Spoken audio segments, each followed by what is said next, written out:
Hello everyone, welcome to recipes of Chikkamagaluru.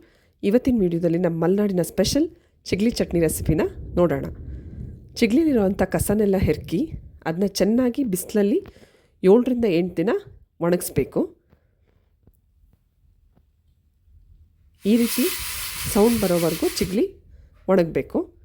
ಇವಾಗ ಚಟ್ನಿ ಮಾಡೋದಕ್ಕೆ ಚಿಗ್ಲಿ 1 bowl, ಕಾಯಿ ತುರಿ 1 ಬೌಲ್, ಒಂದು ಅರ್ಧ ಈರುಳ್ಳಿ, ಒಂದು 4 ಎಸಳು ಬೆಳ್ಳುಳ್ಳಿ, ಖಾರ ಪುಡಿ 1 ಟೇಬಲ್ ಸ್ಪೂನಷ್ಟು ಮತ್ತು ರುಚಿಗೆ ತಕ್ಕಷ್ಟು ಉಪ್ಪು, ಇದಿಷ್ಟನ್ನು ಹಾಕಿ ಮಿಕ್ಸಿಲಿ ಚಟ್ನಿ ಕನ್ಸಿಸ್ಟೆನ್ಸಿಗೆ ರುಬ್ಬಿದರೆ ಚಿಗ್ಲಿ ಚಟ್ನಿ ರೆಡಿ ಆಗುತ್ತೆ.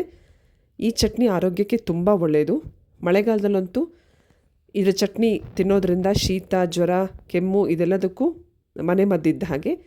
ಇದನ್ನ ನೀವು ರೆಡಿ ಮಾಡಿಕೊಂಡು ಫ್ರಿಜ್ಜಲ್ಲಿ 15 ಡೇಸ್ವರೆಗೂ ಸ್ಟೋರ್ ಮಾಡ್ಬೋದು. ಈ ರೆಸಿಪಿ ನಿಮ್ಗೆ ಇಷ್ಟ ಆದರೆ ನಿಮ್ಮ ಫ್ರೆಂಡ್ಸ್ ಮತ್ತು ಫ್ಯಾಮಿಲಿ ಜೊತೆ ಶೇರ್ ಮಾಡಿ. ಹಾಗೆ ನನ್ನ ಚಾನಲ್ನ ಫಸ್ಟ್ ಟೈಮ್ ವಿಸಿಟ್ ಮಾಡ್ತಿದ್ರೆ ಸಬ್ಸ್ಕ್ರೈಬ್ ಮಾಡೋದನ್ನ ಮರಿಬೇಡಿ. Thanks for watching.